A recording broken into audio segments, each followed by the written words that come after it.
is trust between communities and law enforcement, the safer it is for cops, the more effectively they can do their jobs, the more cooperation there's going to be, the more likely those communities are to be safe.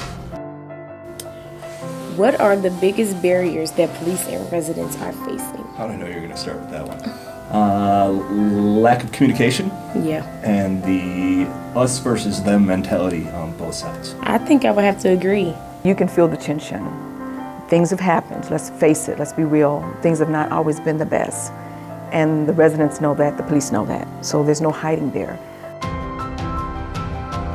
Nationwide, there's been a lot of negative publicity about the police and the community relations, and I like to think of it in terms of there's been some disagreements which is going to require some healing on both sides, but I also believe that a lot of the things that are portrayed in the media do not tell the whole story.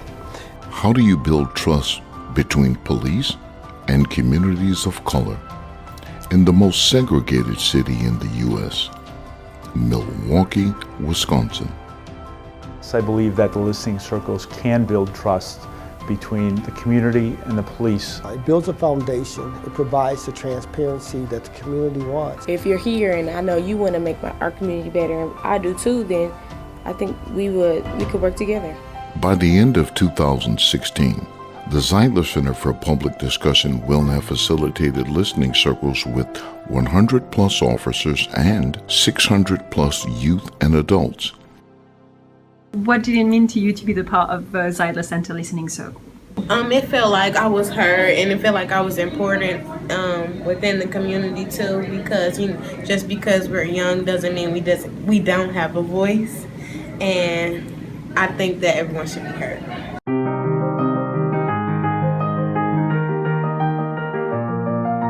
People approach these conversations with the mindset that these were complaint sessions, town hall meetings to come and complain. And when they come into the circle and realize that they have an opportunity to speak, and that every person is heard, and that their thoughts will be respected, that's powerful for people. The other component about it was the way it was slowed down to make you think about what was said. So this kind of format just allows us the opportunity just to slow down, listen, and take part in someone else's atmosphere and give them a chance to hear their voice. I never had an opportunity to sit and talk with the police officer and let him know how I feel and what my perceptions are.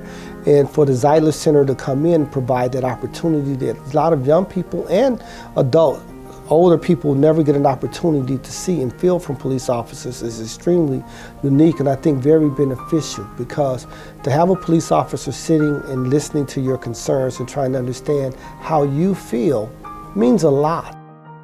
It felt like therapy. It felt very healing, and so I think these are awesome steps in the right direction to really get us humanizing each other and not like us versus them. And so it felt really good to sit next to an officer and have her share her thoughts that were very similar to mine, and I think it felt like we were building community. So yeah, it was awesome. We were able to get funding for this first pilot year of listening circles in Amani Metcalf Park and Harambe from the Greater Milwaukee Foundation. And so we're really excited. We have done, we will by the end of the year do 6 listening circles within each neighborhood.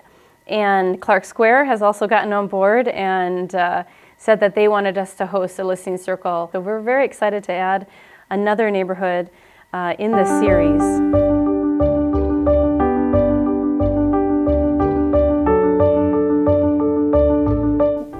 When we send officers to the listening circle, we generally send about 8 people at a time. And the hard part is, it is 4 two-man squads, which is a lot of manpower to lose off the streets. We divide it into 2 separate shifts so that the shifts aren't impacted.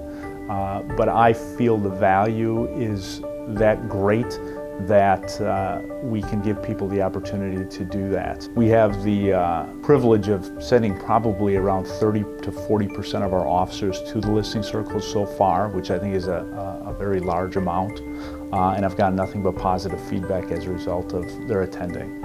I think it was a real good experience just to hear like individual stories from the residents that live in the community, and hearing that a lot of people have that actually support the police, and just some of their concerns they express to us.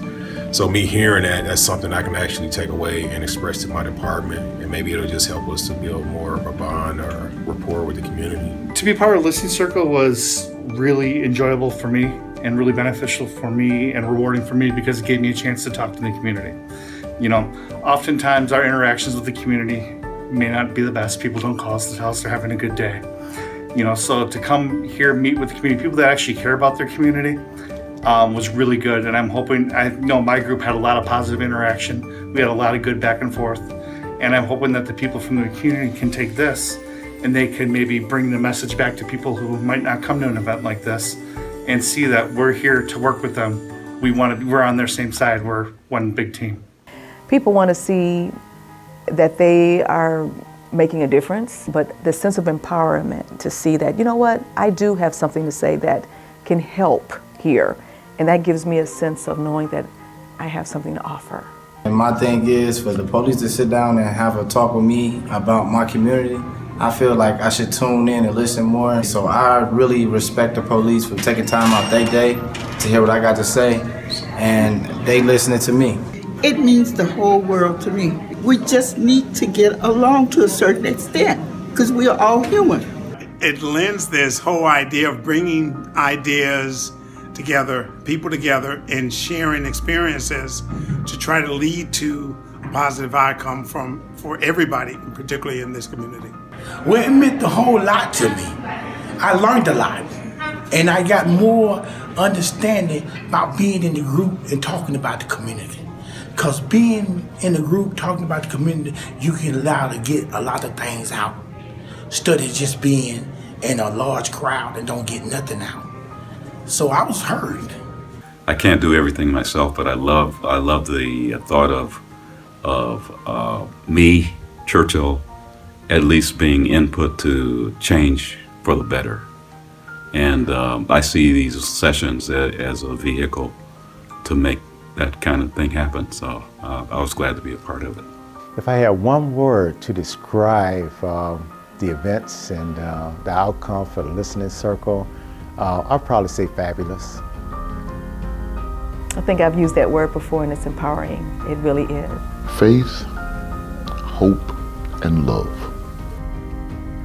Powerful. Powerful. If I had to use one word to describe working with the Zeidler Center, I would say partnership, because it's a partnership between us, them, and the community. The word of the day would be hope, because there is hope.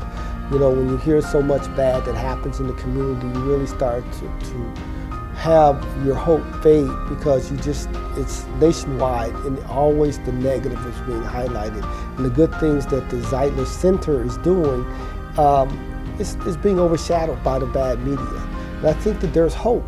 Hope that the relationships are going to heal. There's hope that the sides are going to be able to come together, and there's hope for collaboration. For more information about this exciting initiative, visit www.zeidlercenter.org. Join the dialogue.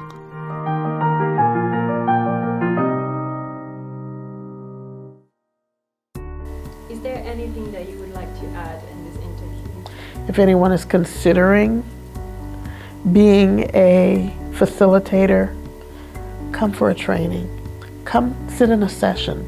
Come sit in a few sessions and get comfortable. We won't throw you to the wolves.